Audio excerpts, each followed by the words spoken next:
मैं मयंक आप सभी का अपने YouTube channel in dark dust to down में स्वागत करता हूं। हमारी आज की कहानी एक बिहार के हॉस्पिटल के सच्चे घटना पर आधारित है। इस कहानी में 28 साल के डॉक्टर रमेश अपने MD के इंटर्नशिप के लिए नाइट ड्यूटी के लिए पोस्टेड थे। वहां पे उनके साथ उनके दो बैचमेट रवि और अभी भी उनके साथ नाइट ड्यूटी के लिए पोस्टेड थे। क्लासेस के दौरान उन्होंने टॉप फ्लोर के एक रूम के बारे में काफ़ी सुना था। कहते हैं वहाँ पर लेबर रूम हुआ करता था, लेकिन एक औरत के वहाँ सुसाइड करने के बाद वहाँ कुछ बहुत ही अजीब घटना घटने लगी, जिसके कारण वह रूम और पूरा टॉप फ्लोर बंद कर दिया गया। वहाँ किसी को भी जाने की इजाज़त नहीं थी और चाबियाँ भी गार्ड के पास रहा करती थी। रमेश, रवि और अभी तीनों अभी यंग इंटर्न डेली पढ़ाई के साथ साथ कुछ ना कुछ मस्ती भी कर लिया करते थे।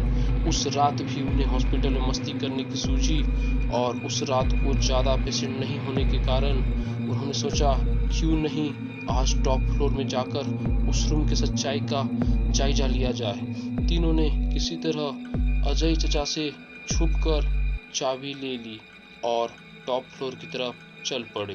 सीढ़ियों तक पहुंचते पहुंचते ही एकदम अंधेरा देखकर रवि घबरा सा गया और उसने सबको वापस चलने के लिए कहा, लेकिन कोई नहीं माना। जैसे जैसे वे सीढ़ियां से चढ़ रहे थे, रवि का घबराहट बढ़ता जा रहा था, लेकिन उसे कोई डरपोक ना समझे यह सोचकर उसने कुछ नहीं बोला। उस लंबे से कॉरिडोर की एक लाइट भग भग करके जल रही थी, जिससे उनका डर और भी बढ़ता जा रहा था, खास करके रवि का। पर कोई एक दूसरे के सामने अपना डर को शो नहीं कर रहा था। तीनों घबराते हुए रूम तक पहुंचे।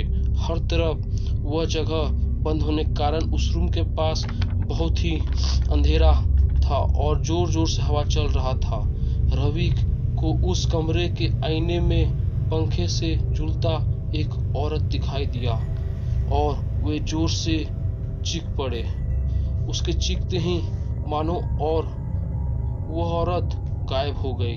रमेश अभी उसके डर को देखकर जोर जोर से हंसने लगे और रवि उन्हें फिर से कुछ नहीं बोल पाया। वे दोनों कमरे के और अंदर जाने लगे, लेकिन रवि को अचानक बहुत जोर ठंड लगने लगी और वह कमरे से बाहर निकल आया। कमरे के बाहर जाते ही रवि को ऐसा लगा जैसे किसी ने उसका गर्दन पकड़ लिया हो और वो जोर से चीखा। इससे पहले रमेश अभी को कुछ समझ आता और वो कुछ कर पाते, एक डरावनी सी औरत रवि को घसीटते हुए कॉरिडोर के अंत तक लेकर के जा रही थी। वो रवि के तरफ भागे, मगर वो रूम का दरवाजा लॉक हो गया और रमेश और अभी उस रूम को बाहर नहीं निकल पा रहे थे। अचानक सब लाइट बंद हो गई। तब उन्होंने दरवाजा खोलने का ट्राई किया। काफी मशक्कत के बाद दरवाजा खुल पाया। टॉप फ्लोर में एकदम अंधेरा था और रमेश अभी को कुछ समझ में नहीं आ रहा था। उन्होंने जब अपनी टॉर्च जलाई तो उन्हें ऐसा लगा कि कॉरिडोर में कोई घूम रहा है। दोनों उस साए के पास आते ही बहुत जोर से चिल्लाए और टॉप फ्लोर से भाग निकले। नीचे जाते ही उन्होंने अजय चचा और अन्य लोग से बेहोश रवि को कॉरिडोर से बाहर निकाला और उस हॉस्पिटल में एडमिट किया।